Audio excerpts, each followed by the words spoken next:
Message आ भी गया। Okay, thank you so much. Late आया तुम लोगों को यार। पार्टी देखो, तो बच्चे पता है पार्टी लेने आए थे जिनको मेरा बर्थडे का याद था, तो पार्टी लेके गए, तुम लोग नहीं आए, मुझे अफसोस लगे। कोई बात नहीं सर, पार्टी थोड़ी दूर जाती है। यानी पार्टी मिल जाती है भाई, ऐसे नहीं जो पार्टी लेने आए, पार्टी मिलेगी। बर्थडे के दिन पार्टी दे रहा था मैं, अब तुम लोग नहीं आए तो। किसको दिया सर, किसको दिया? मेरे 10th के स्टूडेंट्स आए थे, 4-5। एलियंस? फेलियर्स नहीं, 10th अपीयर। ओ, फेलियर्स, सारा फेलियर। चलो कोई बात नहीं, कोई ना, अगले साल तुम लोग मुझे विश करना याद से, तो पार्टी ले जाना। सर किया तो था सर। साल की तो नहीं, पर लेने आने पड़ता है ना सेम डे। पार्टी तो सेम डे में दे रहा था, तो आगे ले गए। सर ठीक है सर। अब बेटर लक नेक्स्ट टाइम हो गया है। चलो अब मुद्दे पे आते हैं, सेलेक्टिविटी। उसने क्या बोला कि सेलेक्टिविटी का देखो, कुछ दिमाग लगाओ। अपन ने क्या पढ़ा था, एक्टिविटी। एक्टिविटी का मतलब क्या था, स्ट्रेंथ को रिप्रेजेंट करता था। एंजाइम की एक्टिविटी या स्ट्रेंथ कितनी है, उसको एक्टिविटी रिप्रेजेंट करता है। अब सेलेक्टिविटी में क्या गणित काम करता है कि पर्टिकुलर कैटलिस्ट पर्टिकुलर रिएक्शन को कैरी करता है।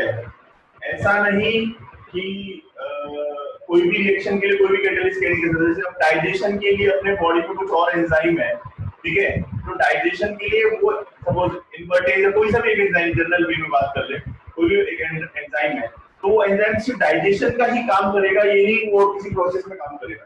तो पर्टिकुलर कैटलिस्ट जो होता है वो पर्टिकुलर रिएक्शन के लिए ही काम करता है, बाकी किसी और में उसका कोई रोल नहीं होता। अगर उसको उसमें डाल दे, कितना भी डाल दे, कोई फर्क नहीं पड़ेगा, ठीक है।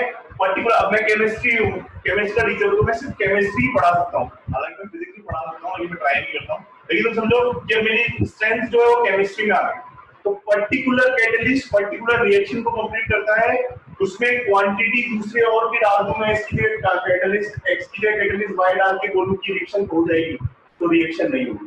पर्टिकुलर प्रोसेस के लिए पर्टिकुलर कैटलिस्ट होता है। सेलेक्टिविटी में उन्होंने ऐसे एक दो एग्जांपल्स दे रखे हैं। और सेलेक्टिविटी का एग्जांपल जैसे उन्होंने दे रखा है CO प्लस 5H2। निकल कैटलिस्ट जो है वो मीथेन के फॉर्मेशन में काम में आ रहा है। निकल कैटलिस्ट जो है वो मीथेन के फॉर्मेशन में, तो यहाँ पे ये नहीं कि निकल की जगह कुछ और डाल दे, सर फेरस डाल दे, कोबाल्ट डाल दे, नहीं, निकल मतलब निकल। सेलेक्टिविटी, अब जो मैंने एक्सप्लेनेशन में कुछ ऐसे लिखा था, selectivity of catalyst ability to direct a reaction in a yield particular product. ये सिर्फ यही रिएक्टेंट डालेंगे तो ही प्रोडक्ट बनेगा, अगर कुछ और डाल देंगे तो प्रोडक्ट फॉर्म नहीं होगा। ये वाली चीज क्लियर है। For example starting of H2 and CO, इन्होंने एग्जांपल में देखा डिफरेंट कैटालिसिस, तो इन्होंने बोला कि डिफरेंट में अलग अलग प्रोडक्ट बनेगा। अगर मुझे मीथेन बनाना है तो यही बनेगा। अब देखो इसमें दूसरा और कैटालिस्ट डाल दिया मैंने, CO प्लस 2H2 दे रखा है, इन्होंने दे रखा है कॉपर प्लस जिंक ऑक्साइड या Cr2O7, Cr2O3 है ना, हाँ Cr2O3, इसके अंदर मीथेनॉल बन रहा है। तो मुझे मीथेनॉल बनाना है तो ये कैटलिस्ट इस्तेमाल होगा, और मीथेन बनाना है तो रिएक्टेंट दोनों में कॉमन है, लेकिन पर्टिकुलर कैटलिस्ट पर्टिकुलर, इसकी जगह ये मैं ये निकल यहाँ पे डाल दूंगा तो तुम्हारा मीथेनॉल नहीं बनेगा किसी की हालत में। सेलेक्टिविटी क्या एक्सप्लेन करता है कि पर्टिकुलर कैटलिस्ट जो है वो पर्टिकुलर रिएक्शन को कंप्लीट करता है और किसी को वो कंप्लीट नहीं कर सकता। सेलेक्टिव कैटलिस्ट, ठीक है, आज मैं नोट्स अपलोड कर देता हूँ, उसमें से तुम लोग लिख लेना। इसको वैसे मैं बोलूँ ना, एनसीईआरटी की बुक से ज्यादा रेफर करो, एनसीईआरटी में अच्छा एक्सप्लेनेशन दे रखा है, तो एनसीईआरटी की बुक से ज्यादा रेफर करो। अच्छा आशीष आए, आशीष एब्सेंट, प्रेजेंट कहाँ गया? सर उसका मैसेज है क्या? तो तबीयत खराब है सर उसकी, यू कैन कंफर्म। ऑनलाइन में भी तबीयत खराब है? सर ऑनलाइन में तबीयत खराब, इसमें क्या हो गया सर? मतलब दिमाग काम नहीं कर रहा होगा तो अटेंड नहीं कर पाया सर। हाँ, और पहले उसका मूड नहीं बन रहा था, अबे घर पे बैठ के आधा घंटे वो फोन तो चला ही रहा होगा, फेसबुक पे ऑनलाइन आया होगा, आधा घंटे सुन लेता, कुछ लिखता नहीं ध्यान से। चलो कोई बात नहीं, मैसेज तो डाल दूंगा। और सेलेक्टिविटी समझ में आ गया कि पर्टिकुलर कैटलिस्ट जो है वो पर्टिकुलर रिएक्शन के लिए होता है, कोई सा भी कैटलिस्ट कोई सी भी रिएक्शन को कंप्लीट नहीं कर सकता। इसके अंदर बस इतना है कि ओन वर्ड्स में लिखना और ये वाला एग्जांपल दे देना और उसको ओन वर्ड्स में एक्सप्लेन करना, ठीक है। अब आता है shape selective catalysis by zeolite, ये तुम्हें डिट्टो बुक से लिखना है। शेप सेलेक्टिव कैटलिस्ट जो एक्सप्लेनेशन में क्या दे रखा है देखो, the catalyst reaction that depends upon the pore structure and catalyst and size of the reactant। अब देखो कैटलिस्ट कैसे काम करता है, कल अपन ने रिएक्शन देखी थी कि पर्टिकुलर कैटलिस्ट पर्टिकुलर फेज पे डिफ्यूज होता है, फिर एब्सॉर्ब होता है, फिर इंटरमीडिएट बना के प्रोडक्ट होता है। अब मैं बोल रहा हूँ कि सपोज ये इसका पोर है, मैं इसको एक पोर की तरह मान रहा हूँ, दो एग्जांपल ये, ठीक है, दो अलग अलग सरफेस है, एक ये सरफेस है, एक ये सरफेस है, ठीक है, एक ये पेंसिल की सरफेस है और एक ये मार्कर की सरफेस है। अब ये कैटलिस्ट है। अब शेप और सेलेक्टिविटी का मतलब क्या है कि ये जो पोर है, पोर मतलब जिसमें इसको एब्जॉर्ब होना है वो इसी के साइज का होगा, ये इसी के साइज का है तो एब्जॉर्ब हो पाएगा। अगर मैं इसको पेंसिल के साथ ट्राई करूंगा तो एब्जॉर्प्शन नहीं हो पाएगा क्योंकि उसके पोर्स इतने सफिशिएंट नहीं है कि उसको एब्जॉर्ब कर पाए। तो शेप साइज सेलेक्टिविटी, एक तो उसका शेप ऐसा होना चाहिए, पोर मतलब उसके अंदर जो होल्स होते हैं, इन्होंने हनी कॉम्ब का एग्जांपल दिया, हनी कॉम्ब में जो होल्स होते हैं उसी साइज के होने चाहिए जिससे वो फिक्स हो सके। अभी कैप है वो जिस साइज का उसी में जाके फिक्स होगा, इस पेंसिल में वो किसी भी हालत में फिक्स कंसीडर नहीं होगा तो उसका प्रोडक्ट नहीं बनेगा। शेप साइज सेलेक्टिविटी मतलब कि कैटलिस्ट और रिएक्टेंट का साइज एग्जैक्टली इक्वल होना चाहिए जितनी उसकी रिक्वायरमेंट है, तभी प्रोडक्ट बनेगा, अदरवाइज कोई प्रोडक्ट फॉर्म नहीं होगा। शेप साइज सेलेक्टिविटी समझ में आ गई बात। देखो उसने डेफिनेशन देखो क्या एक्सप्लेनेशन में क्या लिखा है, एक्सप्लेनेशन में इसने बोला है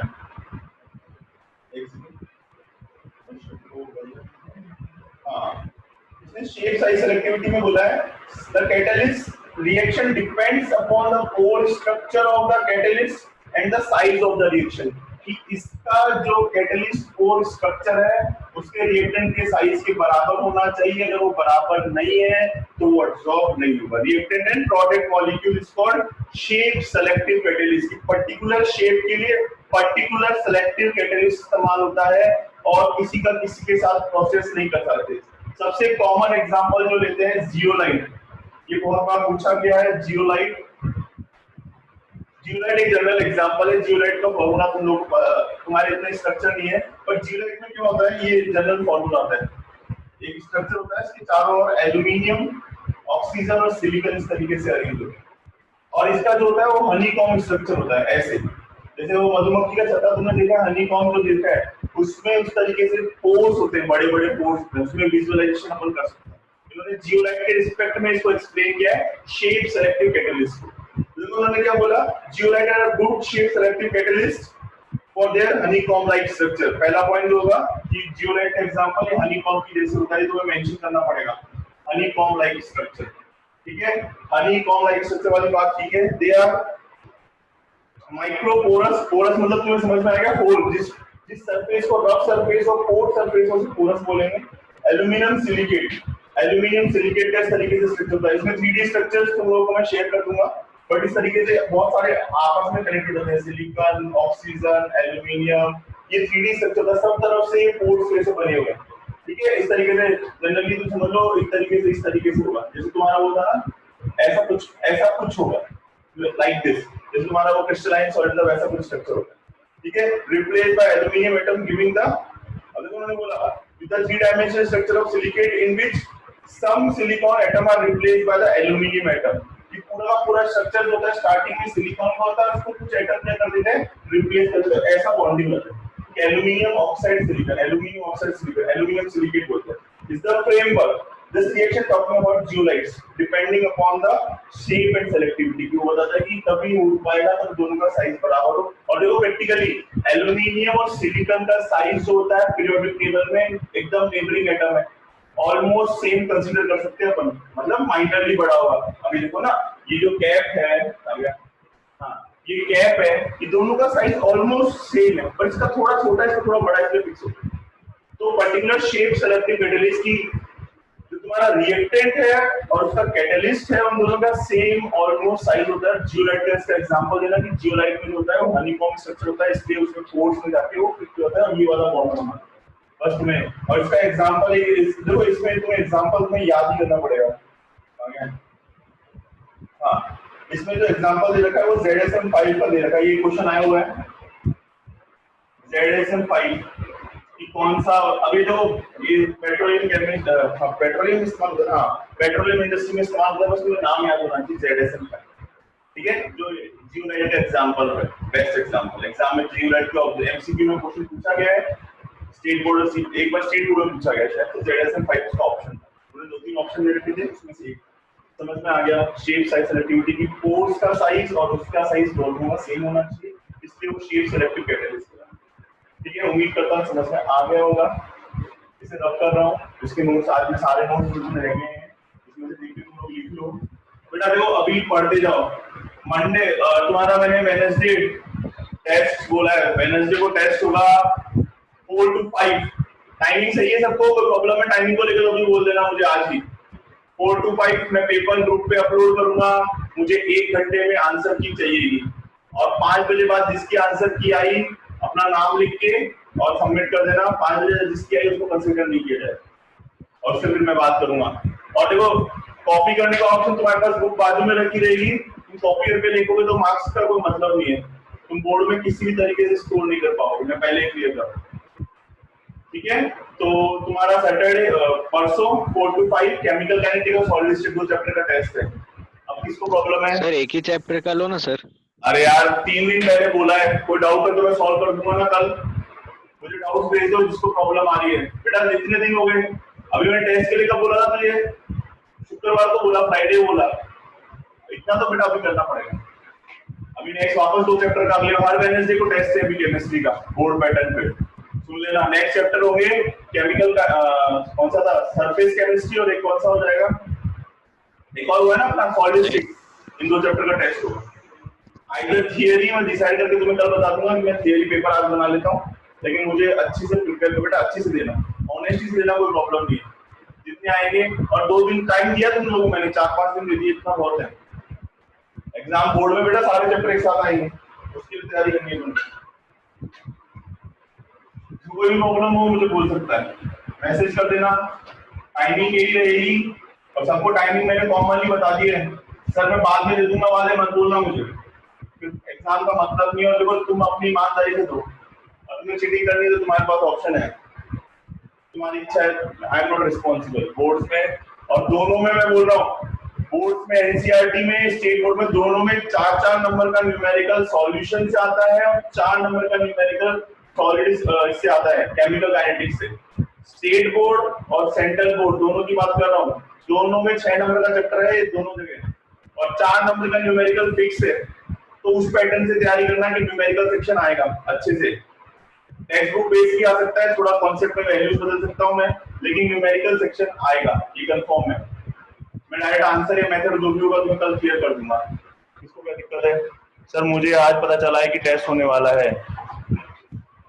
बेटा टाइम मेरे पास 2 दिन, खाना पीना छोड़ दे, पढ़ाई स्टार्ट कर दे। कोई प्रॉब्लम है तो मेरे से कल तक पूछ ले, मैंने अनाउंस कर दिया था, तूने 2 दिन पहले वीडियो भी देखा तो मेरी कोई गलती नहीं, किसी की वजह से टेस्ट कैंसिल नहीं होगा।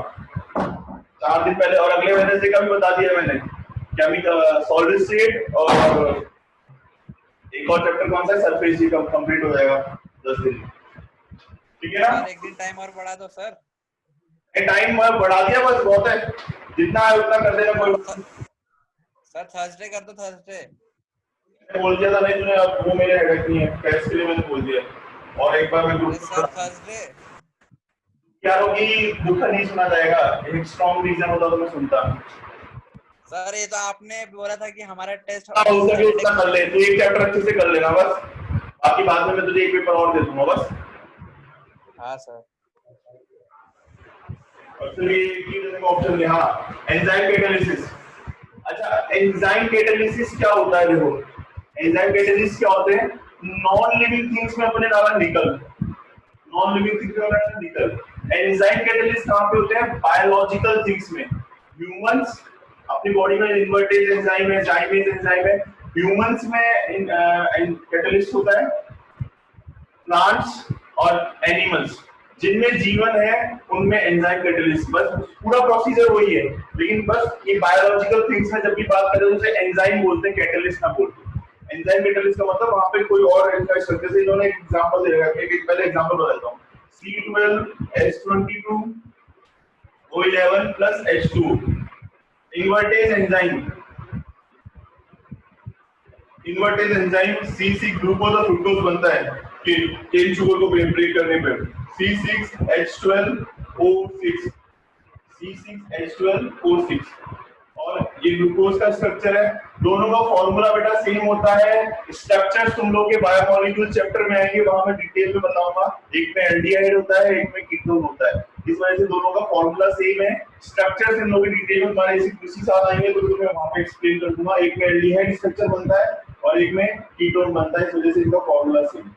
इन्वर्टेज एंजाइम, सर इन्वर्टेज का फॉर्मूला, इसका कोई फॉर्मूला नहीं होता, इनको सिर्फ नाम दिया गया। पर्टिकुलर बॉडी का पार्ट उसको लीक करता है और वो प्रोसेस में काम आता है। जब हम कोई भी शुगर खाते हैं तो वो पानी के साथ डिसॉल्व होकर अपनी बॉडी में ग्लूकोज और फ्रुक्टोज बनाते हैं जो एनर्जी का सोर्स होता है। ठीक है, मीठा खाने से वो बीपी तुम्हारा कंट्रोल में आ जाता है। वो इस वजह का इसका लॉजिक ये है कि ये एनर्जी का कार्बोहाइड्रेट्स, हम बोलते हैं ना रोटी खाने से कार्बोहाइड्रेट कार्ब्स, ये वही कार्ब्स है। ये कार्ब्स का बहुत बड़ा सोर्स है और लिमिटेड क्वांटिटी में अनाज में सबसे ज्यादा अवेलेबल रहता है। ये कार्बोहाइड्रेट है और पर्टिकुलर के लिए पर्टिकुलर, इनके कोई स्ट्रक्चर्स नहीं है, इसको बॉडी रिलीज करती है, इसलिए इनको कोई स्ट्रक्चर नहीं है कंसीडर किया जाता। और कोई फॉर्मूला भी नहीं, फॉर्मूले हैं लेकिन बहुत डीप है, तुम्हारे सिलेबस में नहीं है। तुम बायोलॉजी लेके डॉक्टर बनोगे तब आएंगे फॉर्मूले, अब वो मुझे भी नहीं पता। ठीक है, तो देखो enzyme complex is a nitrogen organic compound which are the produced in the living plants. ठीक है, जिनमें प्लांट्स और एनिमल में जो बॉडी एमिट करती है एंजाइम कैटलिस्ट बोलते हैं। सेम फंडा। ठीक है, अरे इन्होंने दे रखा है enzymes are termed as a biochemical catalyst phenomena is not पूरा इसकी डेफिनेशन भेज दूंगा, बट समझ में आ गया ना। बायो एंजाइम कैटलिस्ट क्या होता है, जो बायोकेमिकल थिंग्स में होते हैं, जो लिविंग थिंग्स में होते हैं, वहां पे वो एंजाइम कैटलिस्ट, वही कैटलिस्ट ही होता है लेकिन वो एंजाइम की तरह काम करता है, मतलब उसको एंजाइम कैटलिस्ट बोलते हैं। ठीक है, इनके कोई पर्टिकुलर बुक के एग्जांपल्स याद कर लेना भैया, ये एग्जांपल्स पूछे गए हुए हैं कि साहब ग्लूकोज को इथाइल अल्कोहल पे कौन सा कन्वर्ट करता है। ये सारे एग्जांपल तुम्हें रट्टा मारना है, इनका मैं कुछ नहीं कर सकता हूँ। रट्टा मारने का लॉजिक तुम अपना पैटर्न बनाओ, किसमें कौन सा काम आ रहा है, नाम से याद रखना, पीछे नीचे टेबल आई वो कर लेंगे। जैसे मैंने बोला ना, मैं 6 पॉइंट पढ़ रहा हूँ। In the stomach the pepsin enzyme, ये ऊपर वाले सारे नाम याद कर लेना। Convert protein into the by the intestine. ठीक है, पेप्सिन एंजाइम अलग अलग एंजाइम का काम है।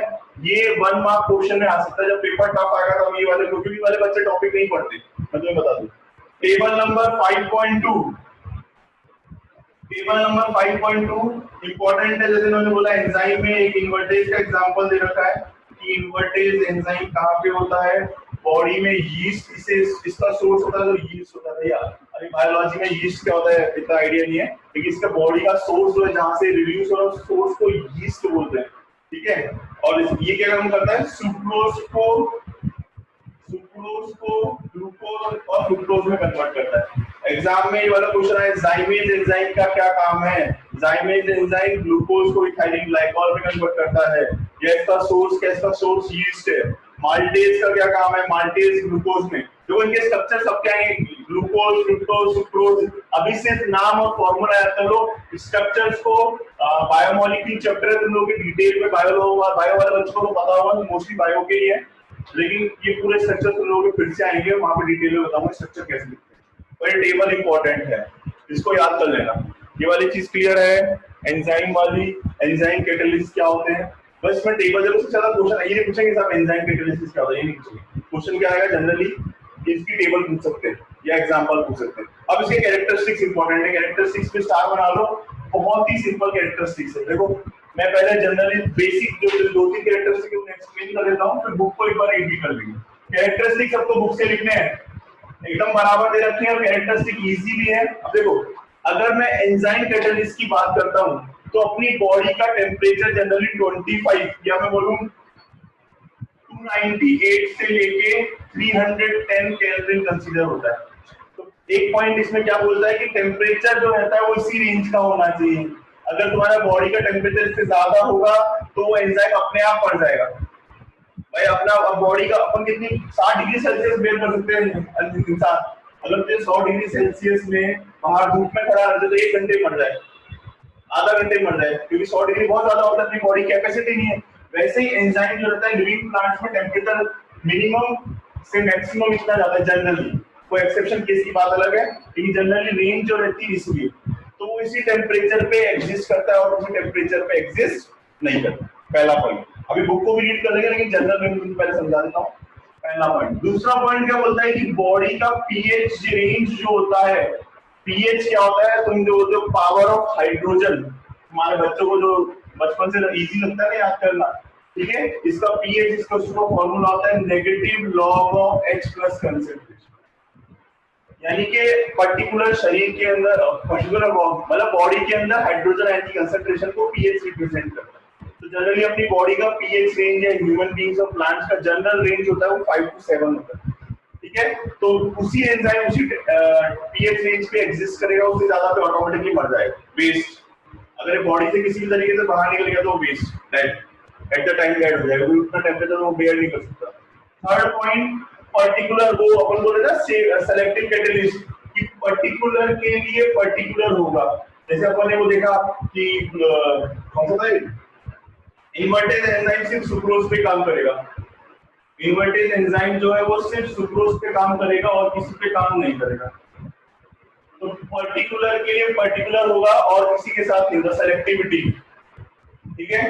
अच्छा, हाई एफिशिएंट, एक एंजाइम, अब पूरे अच्छे से पढ़ेंगे, हाई एफिशिएंट मतलब एक जो है वो कम से कम 1 मिलियन, हाँ, 1 मॉलिक्यूल लगभग 10⁻⁶ मिनिमम इतना कन्वर्ट कर सकता है, क्योंकि एंजाइम का काम क्या है, एक उसका एक एटम जो है वो 10⁻⁶ को प्रोडक्ट में कन्वर्ट कर सकता है। क्यों? क्योंकि वो सिर्फ सरफेस प्रोवाइड कर रहा है और सरफेस को कोई प्रॉब्लम आती है, पर्टिकुलर सरफेस को प्रोवाइड करता है एंजाइम, तो 10⁻⁶ को कन्वर्ट कर सकता है, ये बोलते हैं हम लोग।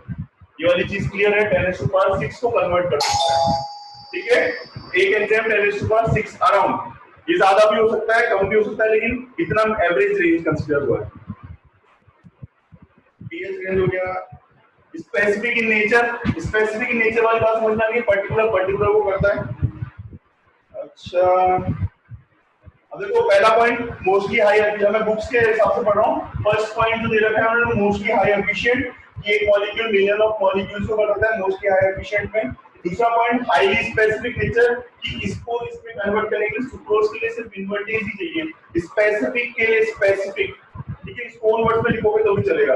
Highly active and optimum temperature, optimum temperature अपनी बॉडी का जो टेम्परेचर है उसे ऑप्टिमम टेम्परेचर बोला गया, उसी पे ये एग्जिस्ट करेगा, बाकी उसी पे एग्जिस्ट नहीं करेगा, ठीक है।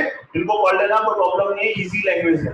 फिर highly activity under pH range है वो 5 to 7 होगी, ठीक है, 5 to 7 होगी। अब फिफ्थ पॉइंट, ये पॉइंट इंपॉर्टेंट है बच्चे, ये वाले 2 पॉइंट छोड़ देते हैं। इन्होंने बोला है coenzymes, increasing activity in the presence of activator is called coenzymes. Activators क्या होते हैं, एक्टिवेटर्स या कोएंजाइम्स बोलेंगे। वो तुमने वो देखी है, मैंने तुम्हें शायद ये पता नहीं कहाँ पे तो टॉपिक समझा है, वो धूम की मैंने पिक्चर देखी थी पहली बार, तो उसमें जॉन इब्राहिम 100, 150, 200 किलोमीटर चलाता है, तो उसको पीछे करता है, तो क्या होता है, नाइट्रोजन बूस्टर लगा देते हैं। नाइट्रोजन बूस्टर बाइक्स में, थिएटर्स में, मूवीज में देखा होगा तुमने, फास्ट एंड फ्यूरियस में देखा होगा। नाइट्रोजन बूस्टर क्या करता है, कोएंजाइम या एक्टिवेटर का काम करता है, जो उसी की स्पीड को क्या कर देता है, भाई पहले 200 किलोमीटर की स्पीड से बाइक चल रही थी, अब मैंने नाइट्रोजन बूस्टर लगा दिया, 400 किलोमीटर, वो निकल गया, अभिषेक बच्चन देखता रहेगा, जॉन इब्राहिम निकल गया। तो वो एक्टिवेटर्स या कोएंजाइम जो इसकी स्पीड को बढ़ा दे, एंजाइम की वर्किंग स्पीड को बढ़ा दे, एक्टिवेटर्स या कोएंजाइम्स बोलेंगे। The enzyme category increase the presence of certain substance known as coenzyme, ठीक है। उन्होंने एग्जांपल दे रखे हैं, इनके example, activators are generally metals such as, activators में उन्होंने क्या बोला, ये याद कर लेना एक्टिवेटर्स के एग्जांपल। बच्चे क्या करते हैं कि दो लाइन वाले छोड़ देते हैं, मैं ऐसे एक दो क्वेश्चन डालूंगा तो तुम्हें लगेगी साल आया किधर से, तुम लग जाना चाहिए तुम्हें जिंदगी में, ठीक है। तो ये वाला एक्टिवेटर्स वाला काम है। सिमिलरली इनहिबिटर्स ऑफ पॉइजन, अब एक्टिवेटर स्पीड बढ़ा रहे थे, अब मैंने अभी अपनी गाड़ी चला रहा हूँ, अपोजिट में कोई और फोर्स खींच रहा है, तो वो क्या करेगा, कैटालिटिक पॉइजन या इनहिबिटर्स। नेक्स्ट पॉइंट जो इनहिबिटर्स, बेटा इनके एग्जांपल्स के नाम बहुत बार बोल रहा हूँ, स्टार बना लेना, इनहिबिटर्स में कई बार पूछा गया है।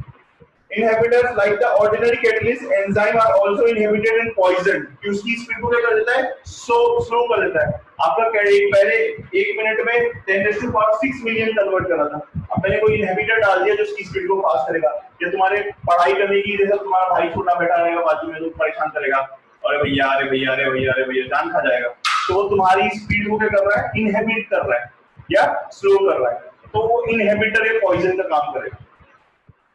समझ में आ रही है? और अभी जैसे मैं तुम्हें एक्सप्लेन कर रहा हूँ, मैं तुम्हें टॉपिक एक्सप्लेन कर, मैं तुम्हारे लिए इंस्टेंट कोएंजाइम में प्रमोटर का काम कर रहा हूँ, क्योंकि तुम्हें सारा रीड करना पड़ता, समझना पड़ता, तुम्हारी थोड़ी सी स्पीड, पढ़ना तो तुम्हें पड़ेगा ही, लेकिन एक बार एक बेस तैयार कर दिया मैंने तुम्हारे लिए, तो तुम क्या करोगे, मैं आज तुम्हारे एक्टिवेटर का काम कर रहा हूँ, तुम्हारा छोटा भाई और बहन बहुत होते हैं ये तो, हाँ सबके घरों में होते हैं, वो तुम्हारे लिए इनहिबिटर का काम करेगा।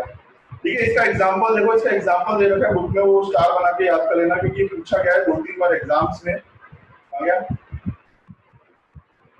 Presence of substance the inhibitor present the active of fluent reduce the completely destroy the activity of enzyme, the use of main drugs is related to their action। अच्छा एक और आएगा तुम्हारा, अभी नहीं है। ठीक है, इनहिबिटर पॉइजन क्या करता है, सिर्फ स्पीड को क्या करता है, स्लो कर देता है। तो बात समझ में आ गई, इनहिबिटर्स का क्या काम होता है, किसने क्या बोला? ठीक है, तो ये तुम्हारा एंजाइम कैटालिसिस की कैरेक्टरिस्टिक होगी, बेसिक कैरेक्टरिस्टिक है, इसको टेक्स्ट बुक में से लिखना है। देखो आज के लेक्चर में अपन ने क्या क्या किया, शेप सेलेक्टिविटी तुम्हें समझ में आ गया कि पर्टिकुलर के लिए पर्टिकुलर, इसके बेटा देखो साइंस में देखो लैंग्वेज में तुम बुक में से अपने थोड़ा बहुत ओन वर्ड से लिख सकते हो, लेकिन एक चीज का ध्यान रखना, तुमने एग्जांपल एनसीईआरटी के ही लिखने हैं हर जगह। टीचर मैं कॉपी चेक करता हूँ ना, ये तो मुझे पता है बच्चे मन घड़त से लिख के जाते हैं, सब मन घड़त से लिख के जाते हैं, कितना ही समझा, लेकिन एग्जांपल अगर बुक का नहीं है तो भैया मुझे याद नहीं है कौन है। एग्जांपल अच्छे से बुक का मैच करते, बहुत सारे हो सकते हैं, तुम जाके जिद लो कि साहब हमारी बुक में तो सर हमारे टीचर ने कराया, अगर बुक में तो कंसीडर करेगा टीचर चक मार के, और वो बुक में तो सीधा तो माना, मुझे तो बुक में नहीं दिखा, मैंने तो बोला था बेटा बुक का करना है, जनरली फिक्स है, मेरा तो जनरली मैं मान लेता हूँ, लेकिन बाकी स्कूल टीचर्स का माइंडसेट होता है कि देखो दिखा बेटा बुक में किधर है एग्जांपल, तो बुक में एग्जांपल नहीं होता। ठीक है, फिर सेलेक्टिविटी वाला हो गया, शेप सेलेक्टिविटी में जियोलाइट वाला है ZSM5 का एग्जांपल। एंजाइम कैटालिसिस हम लोगों को समझा दिए हैं, इसके एग्जांपल अच्छे से याद कर लेना।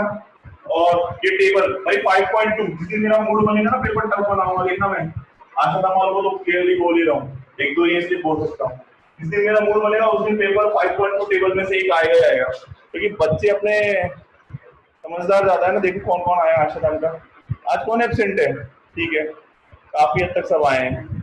विदिशा किधर गई, विदिशा कहाँ है, वो विदिशा नहीं आई क्या, विदिशा इज एब्सेंट, ठीक है आई थी सर, लगता है बर्थडे मनाने के लिए। बर्थडे मनाने, अरे यार उसका मेरा बर्थडे सेम डे आता है यार, उसको थोड़ा माफ करना, कल ही था उसका। हाँ चलो, हाँ सर। पार्टी बेटा देख, परसों पार्टी 4 से 5 निकलेगी तेरी, विवेक बहुत पार्टी मांग रहे थे। ठीक है, तो आज का लेक्चर यही एंड करते हैं, इसको अच्छे से प्रिपेयर कर लो, और बेटा प्लीज अच्छे से टेस्ट देना, ईमानदारी, जो प्रॉब्लम है कल डाउट भेजो, पर जल्दी भेज देना, सॉल्व करके कराऊंगा, तो कुछ प्रॉब्लम हो, किसी को कुछ समझ में नहीं आया तो मैसेज डाल देना, कल वाले डाउट जैसा एक दो टॉपिक मुझे पता है मैंने छुड़वा रखे हैं, वो वाले एक दो एग्जांपल में करवा, मुझे ध्यान है। सर डाउट क्लास कब रखने वाले आप? डाउट क्लास बोलो क्या डाउट है, डाउट भेजो, मैं क्लास में स्टार्टिंग में बता दूंगा, कोई प्रॉब्लम नहीं, डाउट जिसको भी हो। नहीं सर आप शाम को 5 बजे, ठीक है, कल वाले लेक्चर में अपन डाउट डिस्कस कर लेंगे, अगर कोई मेजर डाउट है तो डिस्कस कर लेंगे, उस चैप्टर के डिस्कस करेंगे, केमिकल काइनेटिक्स और सॉल्यूशन, मेजर डाउट जिसमें है। ठीक है बेटा, चलो आज का लेक्चर यही एंड करते हैं, bye, good night, sweet dreams, स्वस्थ रहें, मस्त रहें। थैंक यू सर, बाय बेटा, सेम टू यू।